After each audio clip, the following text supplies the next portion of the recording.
me dedico a analizar la economía, cosa que ustedes hacen bastante mal y violan todas las restricciones de presupuesto y creen que la ley de gravedad no existe. ¿Ocupaste un cargo en economía? ¿Cómo?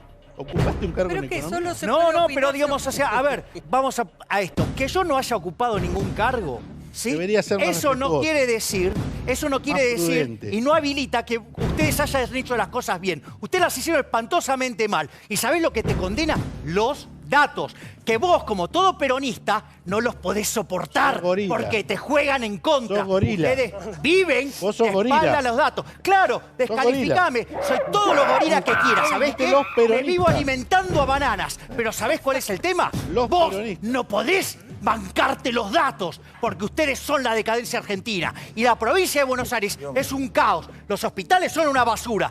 Las rutas son inmundas. Una página kirchnerista que estuve viendo dice: no hay economista más de derecha que Javier Milei. Y desafía a que exista otro. ¿Es correcta esa apreciación? No, ¿Te están estigmatizando? No, es una burrada. En rigor yo soy libertario, no soy de derecha. Y voy a explicar qué es ser libertario para que quede claro de qué va la cosa. A ver, ¿qué sería alguien de derecha? Alguien que no le molesta con quién vos comercializás, pero le molesta con quién te metés en la cama. Opa. Bien. ¿Quién es alguien de izquierda? Alguien que no le molesta con quién o quiénes te metés en la cama, pero le molesta con quién comercializás. Un libertario que es alguien que cree en el respeto irrestricto del proyecto de vida del prójimo, con lo cual sos lo suficientemente grande para comercializar con quien quieras y meterte en la cama con y quienes quieras. Como el término liberal en Estados Unidos fue prostituido, en el sentido de que los demócratas se denominan liberales y en realidad son socialistas soft, ¿no? Que creen en el mercado, pero son socialistas. Los liberales decidimos llamarnos libertarios. Y los libertarios tenés de tres familias. Tenés los libertarios clásicos, que podrían ser, por ejemplo, Adam Smith, Milton Friedman, Hayek. Tenés los minarquistas, como podría ser, por ejemplo, el caso de von Mises o Ayn Rand, ¿sí? O tenés los anarquistas, como es el caso de Rothbard. O sea, en mi caso, desafortunadamente, todavía no he evolucionado lo suficiente para llegar a ser anarquista. Los libertarios que están en la escuela clásica admiten ciertas intervenciones del Estado. En mi caso, yo en términos estáticos, yo soy un minarquista, ¿sí? Solo seguridad y justicia. Y en términos dinámicos, cuando la tecnología deje en claro la farsa que es el Estado, ahí automáticamente no habrá lugar más para el Estado y para parásitos viviendo del esfuerzo ajeno, con lo cual el mundo se convertirá en anarcocapitalista. Lo primero que te voy a decir, digamos, Eduardo, no me digas que soy de derecha, soy libertario, si no lo sabía, Bueno, pero digo, no es lo mismo, no es lo mismo. Entonces, no caigamos en burradas. ¿Cuánto se lleva el estado de tu libro? El 50%. La mitad del libro de... ¿Qué estás sintiendo al decir que el 50% de lo que vale este libro se lo lleva el Estado? Primero se siente, aquellos que adherimos a las ideas de la libertad, una profunda agresión hacia las libertades individuales. Lo que hay que tener en claro es que el Estado es una institución violenta y nada de lo que hace el Estado puede derivar en algo positivo porque parte de un hecho violento. Es decir, ¿cómo se financia el Estado? Se financia con impuestos. ¿Sí? Es decir, no se llaman voluntarios, no se llaman contribuciones, se llaman impuestos. ¿Qué? Para que te des una idea, a ver, Al Capone fue considerado un traficante, un asesino. Lo de traficante es culpa de una regulación estúpida puesta por el Estado, ¿no? Pero digo, al margen de eso, eso después derivó en la violencia que lo convirtió en un asesino. Terminó yendo preso no por ser un asesino, fue preso por evadir impuestos, para que te des una idea de lo que es el Estado. El Estado es una institución violenta donde todos los actos del Estado implican violencia. A ver, lo que puede hacer el Estado son tres tipos de acciones. Una es lo que se llama la violencia autística. Ejemplo, la Revolución Rusa. ¿No estabas de acuerdo? Eras boleta. Así, digamos, se llama autística. Después tenés lo que se llama la violencia binaria, ¿sí? Que es, por ejemplo, los impuestos. O sea, vos los pagás porque si no te ponen un garrotazo y vas preso, ¿sí? O el gasto público, también es otro mecanismo de violencia. Y después está lo que se llama la violencia triangular, que es cuando el Estado controla precios o controla cantidades, regula calidad de servicio, todo ese tipo de cosas. Entonces, ¿cuál es la gran diferencia entre los distintos libertarios? ¿Cuánta intervención violenta del Estado te bancas? Un libertario clásico se banca la regulación de los monopolios, se banca determinadas cosas.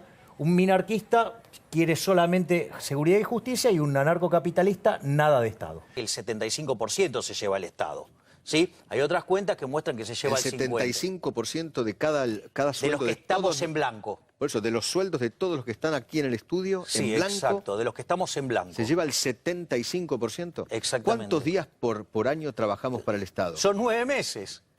Le regalamos un pibe por año al Estado. 9 meses trabajamos para el Estado. Claro, 9 en 12 es 75. ¿Nos queda 3 meses para nosotros solamente? Exacto. Somos esclavos. Los que estamos en blanco somos esclavos. Por eso los que están en negro son héroes. Es decir, son los que terminan haciendo funcionar la economía. Digo, entonces, ahora, nosotros tenemos esa presión tributaria, que es la más alta del mundo. ¿Qué nos dan a cambio? ¿Sí? A ver, por ejemplo, nos dan educación. Estamos séptimos en las pruebas PISA en América Latina, después de ser el primer país que eliminó el analfabetismo. ¿Qué nos dan? Seguridad. Tenemos el país, es un baño de sangre. Nos dan obra de infraestructura. Yo creo que, mirá, Superman prefiere irse a vivir a Krypton antes que tomar una ruta argentina. Cuando vas ni te cuento si caes en un hospital. ¿Me entendés? A mí me gustaría que se atiendan los hijos de los políticos en los hospitales, digamos, que están, el 75%, digamos, está en emergencia sanitaria. Con lo cual, desde mi punto de vista, tenemos impuestos enormes, servicios peores que africanos, y eso sí, yo quiero ver si encontrás algún político que no sea rico. Te hago una propuesta. Como vos decís que los hospitales están bárbaros, ¿sabés qué podríamos hacer? Poner un bolillero, que salga sorteado en el bolillero, digo, puertas adentro, filmado, para que se vea que no se truchea, y que sin información llevemos al familiar de Difacio a ese sanatorio, a ver cómo le va. O va a ser lo mismo que hacía la doctora, no sé si era doctora, pero que se atendía en hospitales privados, ¿no? Disculpame, ¿qué gobernaste vos? Yo, no, yo, a ver, digo, yo no necesito haber gobernado nada para darme cuenta que, digamos, el kirchnerismo fue el peor gobierno de la historia. ¿Sabes lo que pasa? Que hablar es gratis. Digo, ¿sabes qué? Cada cual en la vida, ¿sabes qué? Cada cual tiene un rol. Haces el canchero. No, yo no soy canchero. No, yo te expongo a tu mentira. Es decir, te expongo a tu mentira. El hecho, digamos, que yo no haya gobernado nada, eso no te hace a vos, no se sabe. A vos no te hace un buen gobernante. Es decir, eso es una falacia. Es decir, yo no goberné nada, sí, pero yo soy, digamos, yo me dedico a analizar la economía, cosa que ustedes hacen bastante mal y violan todas las restricciones de presupuesto y creen que la ley de gravedad no existe. ¿Ocupaste un cargo en economía? ¿Cómo? ¿Ocupaste un cargo en economía? No, pero digamos, o sea, a ver, vamos a esto. Que yo no haya ocupado ningún cargo, ¿sí? Eso no quiere decir, y no habilita que ustedes hayan hecho las cosas bien. Ustedes las hicieron espantosamente mal. ¿Y sabés lo que te condena? Los datos. Que vos, como todo peronista, no los podés soportar porque te juegan en contra. Sos gorila. Ustedes viven de espalda a los datos. Claro, descalificame. Soy todo lo gorila que quieras. ¿Sabés qué? Me vivo alimentando a bananas. Pero ¿sabés cuál es el tema? Vos no podés bancarte los datos, porque ustedes son la decadencia argentina. Y la provincia de Buenos Aires es un caos. Los hospitales son una basura. Las rutas son inmundas. ¿Sabés cuál es tu problema? Vos de acá salís en un auto y no hablás con la gente. ¿Quién te dijo que no habló con la gente? Ajá, vos tenés el monopolio de hablar con la gente. Vos sos el campeón del buenismo. Ay, qué lindo, qué maravilloso. Ay, ¿sabés lo que pasa? Que sos una payasada lo que estás diciendo. Entonces, ¿sabés lo que pasa? Que vos desde la poltrona hablás y decís, nunca administraste. Hacer el payaso te queda mal. ¿O vos te crees que no existe la estadística, la econometría? ¿Sabés qué? Todas estas cosas los economistas vivimos midiéndolas. ¿Para qué? Para que algún conjunto de bestias se pongan de espalda para decir, no existe la ley de gravedad. ¿sabés qué? Los Gracias al liberales como proyecto vos de Alberti, destruyeron el que es país. el que yo defiendo, Los Argentina liberales fue como vos el quinto destruyeron país del la mundo. dictadura ¿Sabés hasta militar. cuándo? ¿Sabés hasta cuándo? dictadura Hasta militar cuando destruyó llegó ese país. el general Con golpe Perón, de que Estado. entró con un golpe de Por Estado, favor, de ¿qué ser estás el quinto país del diciendo? mundo. Hoy oscilamos No digas entre el 50 y el pavada. 70. Sí, Claudia. Eso es el peronismo. El gobierno de Cristina se ha caracterizado por un nivel de expropiación, digamos, nunca visto en la historia argentina. Esto, digamos, ha sido peor y más nefasto que el gobierno, digamos, el primer peronismo. Vos pensá esto, cuando el primer peronismo llegó al poder, teníamos el quinto PBI per cápita más alto del mundo y nuestro PBI representaba 97% del de Estados Unidos. Éramos la tierra prometida. Después del peronismo, hoy somos 55 en el ranking mundial de PBI y nuestro PBI representa 17% del de Estados Unidos. Y además, la señora, digamos, la reina de los sodomitas, dejó una crisis latente y con una hiperinflación latente que fue evitada por Sturzenegger. Es decir, nosotros, con el aumento de la presencia del Estado, con el verso ese de la justicia social, ¿sí? Multiplicamos por 6 el tamaño de pobres al ritmo que duplicamos el tamaño del Estado en términos del PBI. Nos estamos muriendo de envenenamiento estatal y la gente pide más veneno. Los políticos felices. Si yo te hago una pregunta, si vos querés una fábrica, una empresa que va a hacer pozos, ¿sí? Si vos tenés una retroexcavadora, vas a poder hacer muchos pozos, vas a poder ganar mucha plata. Si vos tenés una palita de la que usás en la playa, ¿cuántos pozos podés hacer? Muy poquito, no podés hacer nada. Obviamente, el que tiene la retroexcavadora va a ganar mucha plata y el que hace con la palita va a hacer muy poco. Por ende... Ahora, no, ¿sabés quién le pone la retroexcavadora? Que puede costar entre medio palo verde y 5 palos verdes. ¿Quién la pone? Un capitalista. Entonces, digamos, justamente eso, cuando vos fomentás la inversión, comprás la retroexcavadora, le ponés una retroexcavadora al empleado y puede ganar un montón. Es decir, el empresario es socio del trabajador. Y acá, con esa idea de combatiendo el capital y de fomentar el consumo, castigando el ahorro, castigás a la inversión y ¿sabés a quién terminás cagándole la vida? Al laburante. Porque esa es la realidad. Cuando vos castigás el ahorro, cuando castigás la inversión, reventás la productividad. Y eso, ¿sabes a quién le pega? Al laburante. Porque el dueño del capital, ¿sabes qué hace? Se va o no invierte. Entonces, todas esas estupideces, la justicia social, todas esas cosas, lo único que hace es multiplicar los pobres. Pero no, cuando dijiste, cuando la justicia social... La justicia social es quisiste injusta. decir otra cosa. Es injusta. Ah, la justicia social. Claro, porque implica un trato desigual frente a la ley. Estoy desconcertado. Implica castigar al exitoso. Y cuando vos castigás al exitoso, No. baja la acumulación de capital No. y terminás perjudicando a los más pobres. No, si uno quisiera todas esas No es todo cuestiones, igual. digamos, de justicia, ¿sí? De seguridad, de salud, ¿sabes cuánto te cuesta todo eso en términos de PBI? 12%. ¿Qué hacemos con un gasto público de 50? ¿Quién se lleva los 38 restantes? ¿Quién? Pues la corporación política, los que ves que se enriquecen todos. Ese verso del Estado presente, lo único que hizo fue multiplicar los pobres. Vos, mirá, desde el 75 acá, duplicaste el tamaño del sector público con el verso de la justicia social. Sextuplicaste la cantidad de pobres. Mirá qué linda la justicia social, la máquina de generar pobres. Friedman decía, cuando una sociedad, ¿sí?, pone por encima de la libertad a la igualdad, llámese justicia social, la redistribución del ingreso, no consigue nada de ambas. Cuando una sociedad pone la libertad por sobre la igualdad, consigue mucho de las dos. Vos mirá esto, suponete que yo tengo dos personas, ¿sí? Una que básicamente un día, mirá, no tiene más que segundo grado y estaba mirando a su mujer y cuando la ve a su mujer presta a ir a la cama, dice, pero yo tengo que inventar algo para que anden así las mujeres, ¿sí? Entonces inventa la bikini y se llena de plata. Y al lado tenés otra persona que hizo, digamos, su grado, su maestría, su doctorado, su postdoctorado, y se dedica a estudiar la patita izquierda trasera de las moscas.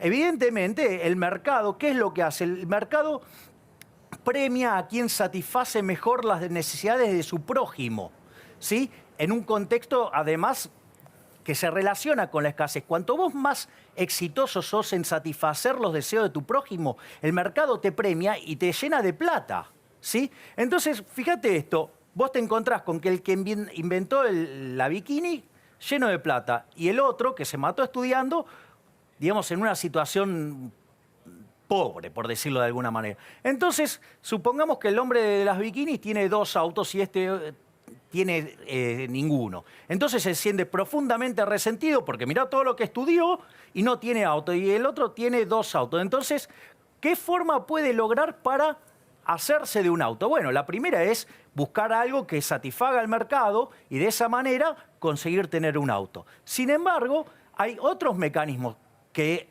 difiere de ese. Uno es ir y robarle un auto.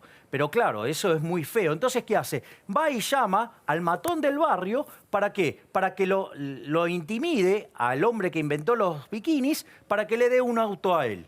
¿Sí? Entonces se siente tranquilo. La famosa redistribución del ingreso, la redistribución de la riqueza, es decir, un acto violento. Es un acto violento donde castiga al exitoso y premia al envidioso. Y cuando una economía entra en eso, que es básicamente la idea de la justicia social y del populismo, te hundís. Y eso es lo que pasó en la economía argentina. Vos tenés que se duplicó el tamaño del sector público en el PBI y el número de pobres se multiplicó por 6. Entonces, ¿qué es lo que pasa? Cuando vos castigás al exitoso, se castiga el proceso de acumulación de capital. ¿Y sabés a quién termina perjudicando más?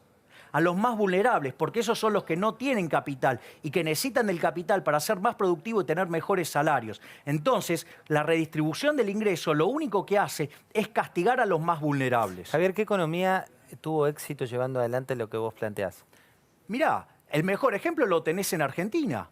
Argentina, en la década del 80, en el siglo XIX, implementó las ideas de Alberdi y las puso a cabo. Y después de 32 años, en 1912, Argentina era el país con el 5º PBI per cápita más alto del mundo. Entonces, digo, no es que no funcionó, ni siquiera necesito ir a buscarte un país en otro lado. O sea, ¿por qué? Porque funcionó en Argentina. Eso nos hizo un país rico. Y sin embargo, o sea, vivimos de espaldas a ese modelo de país que está plasmado en la Constitución de 1853 en las ideas de Alberdi. Porque ¿sabés qué es ser liberal? Agarrar esta constitución inmunda que tenemos ahora, quemarla y volver a la de 1853, la que hizo Alberdi. Y cuando digo quemarla, implica reventar el 14 bis, porque cuando vos creas un derecho, cuando vos creas un derecho, alguien lo tiene que pagar. No existe tal cosa como un almuerzo gratis. Vos cada vez que das un derecho, alguien lo tiene que pagar. Pero lo que ellos te van a decir que el fútbol es gratis para todos. No, gratis para todos. No, alguien lo paga. Alguien lo paga. Entonces, si alguien lo paga, están creyendo que ellos son seres superiores al resto, que es el que está pagando el derecho. Entonces, la pregunta acá es muy fácil. ¿Vos creés que tenés un derecho sobre el resto de los ciudadanos? Muy fácil. Es decir, porque entonces vamos a ver quién es el verdaderamente totalitario. ¿Quién es el que se cree verdaderamente más? ¿No? Digo, porque si se creen que tienen derechos sobre el resto de los ciudadanos, significa que se creen que son más importantes que el resto. La gente quiere simplemente lo que le concedieron. No, bueno, está bien, pero nada es gratis. Nada es gratis, alguien lo tiene que pagar, la cuenta la paga alguien. Esto es, digo, esto yo por ejemplo, digamos, esto yo creo que el gobierno, por ejemplo, lo debería explicar muy bien respecto a lo que es la lógica del populismo, ¿sí? Porque hay gente que dice, no, bueno, pero yo con Cristina estaba mejor. Sí, claro, vos estabas mejor porque estabas expropiando a otro, ¿sí? Entonces, digamos, lo que hacía Cristina era robar a otro para dártelo a vos. Es decir, en el fondo, lo que hay que preguntarse es, ¿nosotros estamos frente a una sociedad de saqueadores? Porque esto ya lo explicaba John Stuart Mill. Cuando la gente se preocupa tanto por la igualdad por encima de la libertad, se convierte en una sociedad de saqueadores, entonces el destino de este país es la ruina. ¿Sí? Entonces, el punto es, por ejemplo, ¿cómo financiaba, digamos, o sea, Cristina Fernández Kirchner? Y comiéndose el capital. Te lo hago con un ejemplo fácil, para que la gente me entienda. Suponete lo siguiente, vos tenés un departamento, agarrás y lo hipotecás y te llevás la plata. Y con esa plata sí vas pagando la cuota de la hipoteca, pero te vas de joda a Europa, te la patinás toda. Claro, vos estás fenómeno. Ahora cuando volvés no tenés un mango, porque te quedaste sin laburo todo. Te piden que pagues. ¿Qué vas a decir? No, yo tengo derecho. ¿Qué derecho? Te la gastaste toda. Es decir, te comiste el capital. Entonces ahora, ¿sabes qué vas a hacer? Vas a ser más pobre, porque te comiste el capital. O sea, te va a tocar ser más pobre. Ahora, ¿sabes lo que pasa? Imagínate que, claro, si eso te pasa a vos con tu cuenta, decís, sí, la verdad, hice todo este despilfarro, la verdad, internalizás el costo y para la próxima vez reflexionás. Ahora imagínate que la cuenta fuera de otro. el departamento era de otro.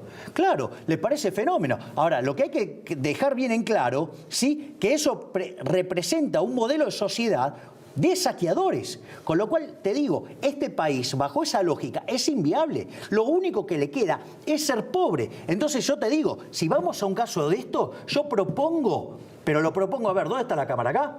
Propongo ir a un equilibrio como la rebelión de Atlas. Separar el país entre los vagos parásitos que viven, de los que nos rompemos el traste laburando, y los que laburamos. Vamos a ver a dónde llegan los parásitos que no hacen nada sin que nosotros paguemos esa cuenta. Cuando vos, entonces, metés al Estado adentro de la economía, generás un daño enorme. Y por nada Argentina era el 5º país más rico del mundo, ¿sí? Y hoy está debajo del 51, ¿sí? Entonces, lo que vos tenés que modificar es le tenés que devolver a la gente la libertad.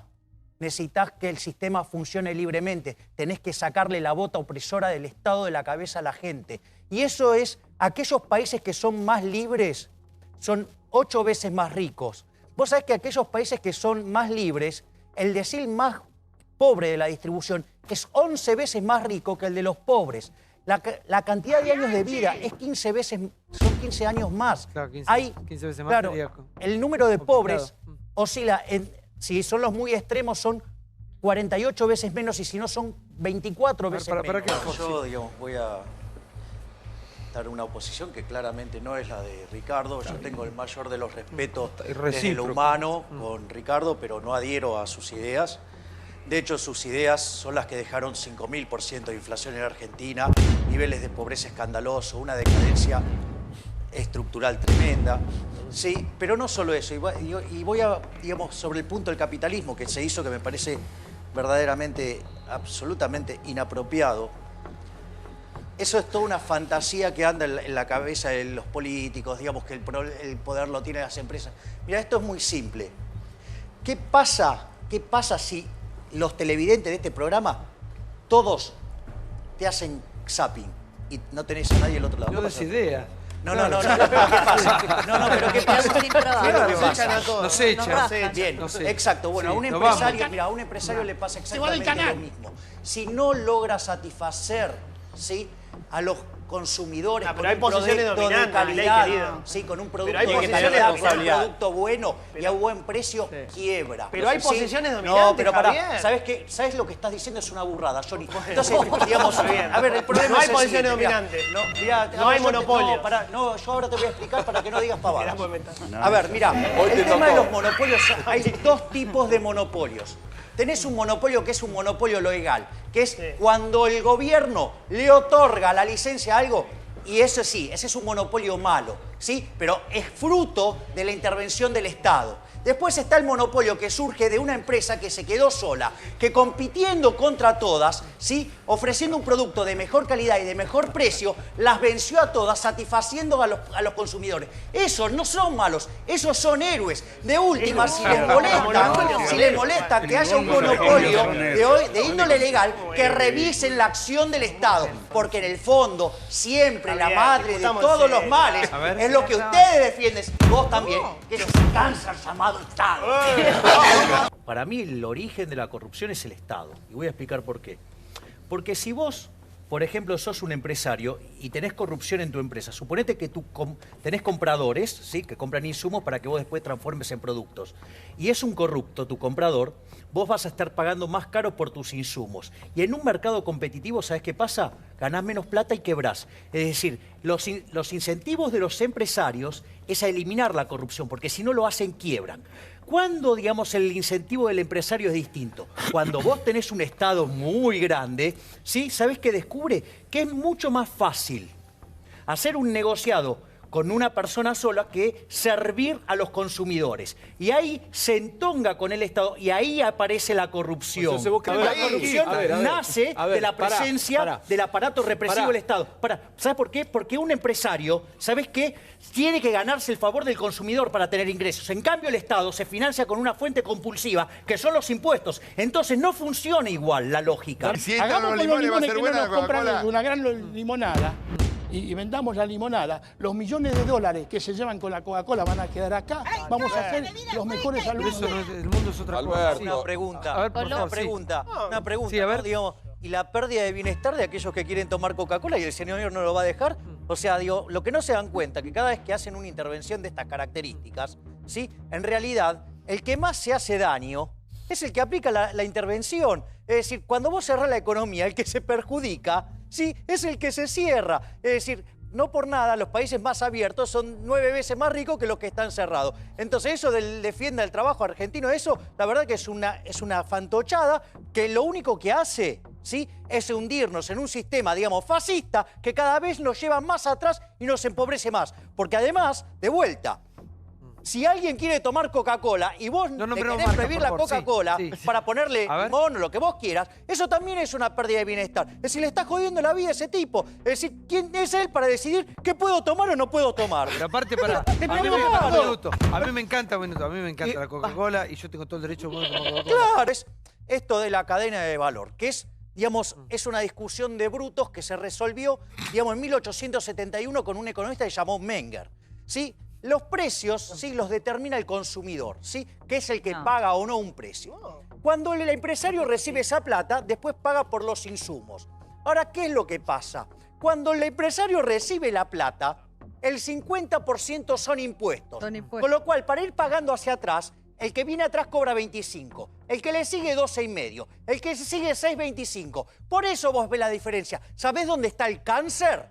Se llama sector público. Tanta presión fiscal, hace que nuestros precios queden desconectados del resto del mundo. De hecho, si nuestros precios tienen 50% precios, ¿sí? Son impuestos. Y de hecho, dada nuestra carga fiscal, somos el país más caro en Latinoamérica, casi en un 40% como consecuencia de los impuestos. Entonces, si no entendemos eso, no entendemos nada. ¿Para qué Segovia se agarraba la cabeza? Bueno, digamos. Sí. Perdóneme. Tenemos que fomentar el consumo interno y tenemos que nuestra propia producción en el país. ¿Qué tenemos que comprar cosas de afuera? No, está hablando de cosas argentinas. ¿Me dejás dar un contraejemplo de eso? Para que entendamos con esta teoría de cerrar la economía y la economía nacional y popular y toda esa pavada. Mirá, vamos a ponerlo en estos términos. Si cerrarse está bueno, si cerrarse está bueno, cerremos la Argentina al resto de los países. Ahora, si es tan buena esa idea, cerremos en la provincia de Buenos Aires. Si es tan buena, cerremos en Capital. Si es tan buena, cerremos en Palermo. ¿Sabés qué? El día que seguís con esa idea, nos cerramos todos nosotros y vamos a tener que hacer nuestros propios zapatos, nuestros propios pantalones, nuestro propio traje, nuestra propia comida. ¿Sabés qué? Vamos a tener una vida miserable. Habríamos vuelto a la época de las cavernas. Es una estupidez. Es decir, lo que genera riqueza es la división del trabajo. Tendríamos trabajo todos, Javier. ¿Qué país está cerrado en sí mismo? Bueno, mira Venezuela. Mirá el caso de Venezuela. Es emblemático. Yo te hago una pregunta. Cualquiera de ustedes. Si ustedes tuvieran $1 millón, ¿le faltaría papel higiénico? ¿Le faltaría medicina? Vos sabés que abajo del suelo de Venezuela hay $1 millón por habitante y no tienen para, digamos, papel higiénico y te tenés que bancar que viene un presidente y te dice no, el problema es que comen mucho y hacen mucho popó. Pero déjame joder. O sea, a ver si entendemos. Es más, todos los países que son abiertos, ¿sí? Son 9 veces más ricos. Tienen un sexto de pobre. Y además te digo, el decil más pobre es 11 veces más rico, ¿sí? que el de los países pobres. Es decir, con lo cual hasta distribuyen mejor el ingreso. ¿Y qué te pasa con él cuando dice vamos a ir por los cortes, por los piquetes? Permítame. Bueno, eso, digamos, a ver, fíjate esto es interesante. Si fuera tan bueno, ¿sí? Inspirémonos en Borges. Llévalo al extremo. Hagamos todos los días piquete. ¿Cómo vamos? ¡Te derrumbás! Es un disparate. La solución la tenés que buscar por otro lado. La solución pasa por otro lado. Lo que pasa que el eje central de todas estas cosas... Digo, cuando vos te encontrás con desempleo, ¿por qué te crees que hay que desempleo? El desempleo existe básicamente por dos cuestiones. Una, por las regulaciones laborales, ¿sí? Que ponen precios mínimos, un salario mínimo, con lo cual deja gente afuera del mercado, ¿sí? Y por otro lado, la carga fiscal sobre el trabajo, que hace que de la plata que recibe el trabajador, al empresario le cueste un 63% más caro. Esas dos cosas es la que deja gente en la calle. Ahora, ¿sabés lo que es más alocado? Que después de 70, 80 años que no aprendimos nada, O sea, queremos más de esas regulaciones, con lo cual nos vamos a hundir más. Es decir, ¿qué es lo interesante? Digo, a mí me puede caer muy simpático él, digo, hasta me cae simpático Samid, aunque no lo crea. Pero la verdad, que proponen cosas que atrasan 80 años, 90 años y que lo único que generan es pobreza. Pero obviamente, A ver, por favor, el sí. Estado es el cáncer en todo. Es decir, donde vos tengas el Estado, es lo que te pudre todo. Era la misma discusión que el otro día de los manteros, por ejemplo. ¿Por qué vos tenés manteros? Porque aquellos que, digamos, tienen menores calificaciones quedan desplazados del mercado formal, ¿sí? ¿Por qué? Porque básicamente cuando le pones el salario mínimo, digamos, esos, digamos, vos qué haces, el que tiene más calificaciones sí encuentra trabajo. Los más vulnerables no, y quedan afuera. Y después tenés el problema, ¿sí? Del costo laboral que te carga el gobierno. Y mirá qué locura, cuando vos tenés un mercado negro, siempre el precio del mercado negro es mucho más alto que el del mercado blanco. ¿Por qué? Porque tenés que enfrentar un montón de riesgos, porque estás en la clandestinidad. Sí, por eso sale más caro. Mirá qué nivel de locura en el que vivimos Argentina, que en el mercado negro, el precio del mercado negro es más barato que el precio del mercado blanco por la carga fiscal. Es decir, si no nos damos cuenta, cuando vos generás un beneficio, ¿sí? extraordinario y estás ganando mucha plata, ¿qué es lo que ocurre? Lo que ocurre es que entran nuevas empresas o entran nuevos competidores, ¿para qué? Para aprovechar ese negocio. Si para determinada ganancia tan extraordinaria la gente no entra, debe de ser porque hay un problema de riesgo, porque quizás sí, el retorno es muy alto acá, ¿sabes por qué? Porque vivís en un país que es un defolteador serial, porque vivís en un país donde el gobierno es un expropiador, que tenés un problema, ¿sí? Donde después también aparecen señores como él que le gusta controlar los precios. Entonces, cuando vos tenés todo eso, a mí me gusta controlar los precios. A mí no me gusta que me cobren el 600%. Seguro que quiero controlar los precios. Mira, es un problema de cómo mira cada uno en la sociedad. O sea, para mí la discusión, por ejemplo, no es, por ejemplo, entre peronistas y antiperonistas y todo ese tipo de discusiones. Para mí la discusión es entre colectivistas y libertarios. Entonces, en esa definición, cuanto más proclives son al colectivismo, claramente, digamos, a mí me produce mucho más rechazo. O sea, desde mi punto de vista, este gobierno es el socialismo amarillo. No, yo no creo que sean corruptos, pero sí son colectivistas. Sí les gusta el gasto público. Sí, digamos, o sea, les gusta la intervención del Estado. Y la realidad es que para mí toda intervención del Estado es una intervención violenta que vulnera las libertades individuales y que lleva a una situación de empeoramiento. Y lo peor de todo eso es que esto estaba descrito muy bien por Hayek en el libro Camina de Servidumbre. Cuando el Estado interviene y genera estos daños, ¿qué pasa? Se genera mayor demanda de intervención y así va creciendo el tamaño del Estado. Y cuando llega la situación en la cual el Estado supera el tamaño del 50%, las libertades individuales están en jaque. A ver, lo que hay que entender es que lo que está mal es la idea.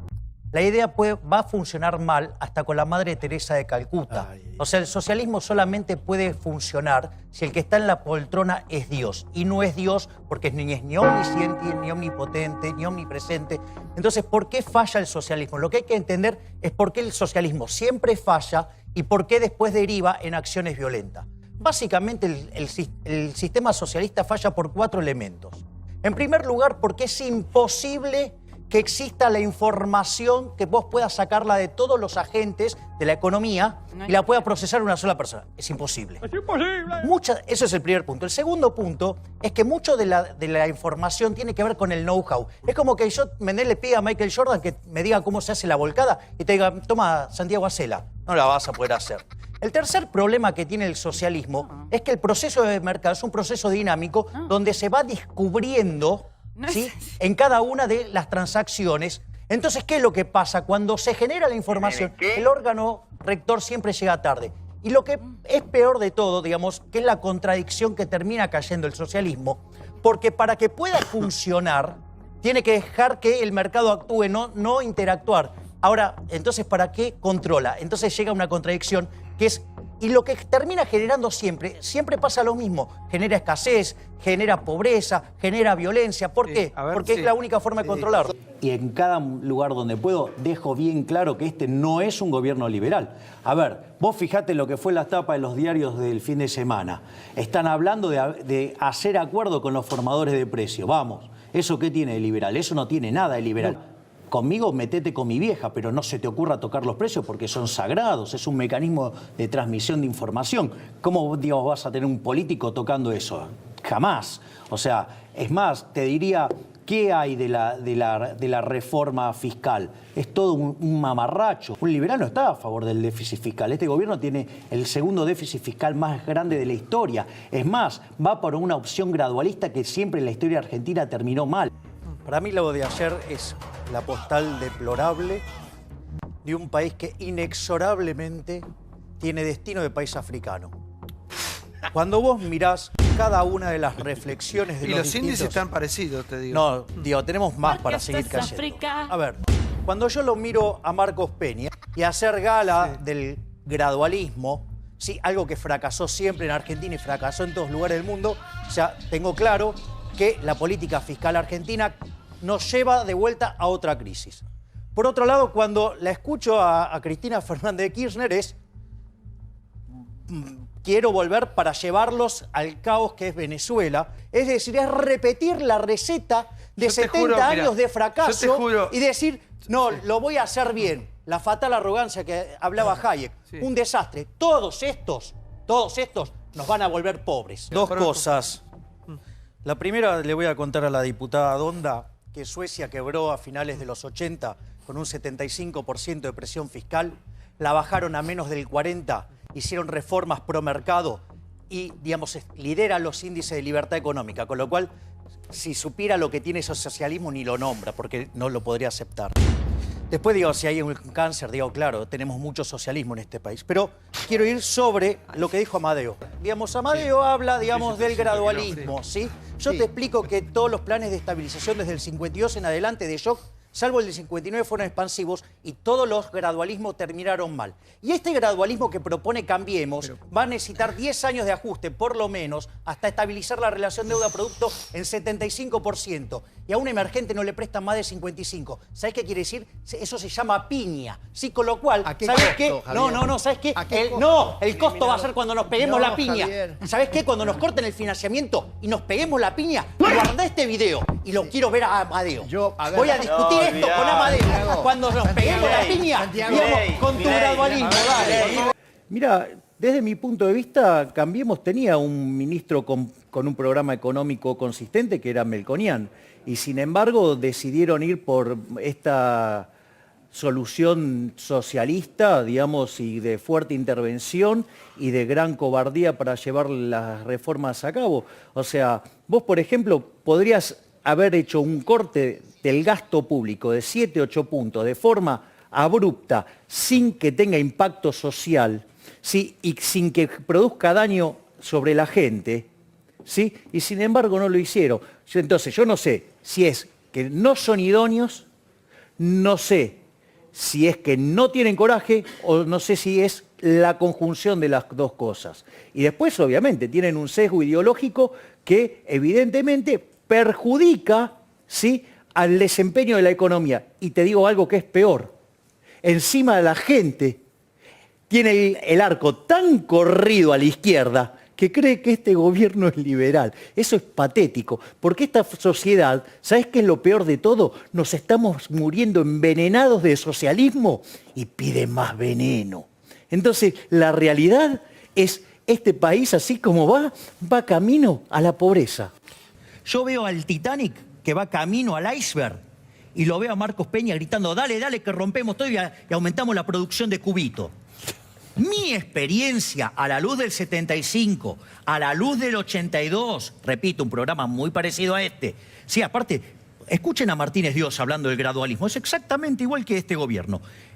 El caso de la hiperinflación de Alfonsín y el caso de la convertibilidad, a mí me dice que cada vez que nos dimos la torta contra el Titanic, se hundió el barco. Eso sí, en estos últimos 40 años, ¿sí?, con el verso y la mentira esa de la justicia social, la redistribución del ingreso, todo ese conjunto de acciones resentidas socialistas, duplicamos el tamaño del sector público en términos del PBI y sextuplicamos la cantidad de pobres. Voy a contar esto. Yo lo conocí por Nielsen, a Javier.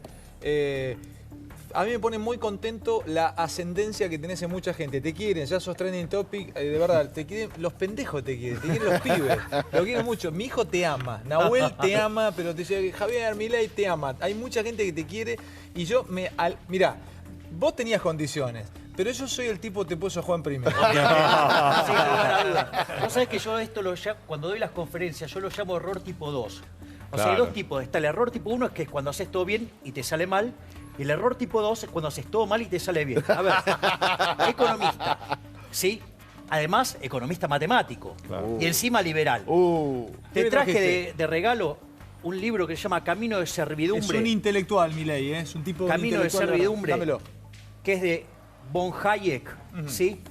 Y entender la lógica de ese libro explica que el kirchnerismo nos llevaba no solo a Venezuela, nos llevaba a Cuba, de lo que nos salvamos, por Dios. Acá está todo subrayado, a mí me gusta, porque tus libros subrayados valen más. Vos sabés que ese, digamos, conseguí después un PDF y lo dejé de maltratar. Te agradezco, Javi, muchísimo. No.